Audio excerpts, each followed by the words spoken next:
সেই মিটিং হল থেকে অনেকের মন খারাপ দেখেছিলাম, যখন নুরুল হক নূর ভাই বলেছে আমরা ৩০০ আসনেই এককভাবে নির্বাচন করব। আপনারা যদি নির্বাচনের ভোট ভোটের দিন পর্যন্ত আপনারা টিকে থাকতে পারেন, তাহলে আমার সিদ্ধান্ত আমরা এককভাবে নির্বাচনে অংশগ্রহণ করব।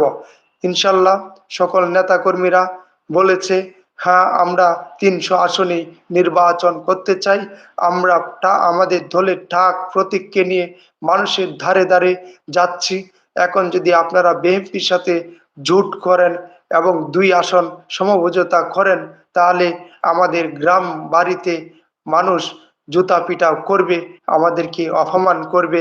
আমরা বিএনপির সাথে জুটে যাব না।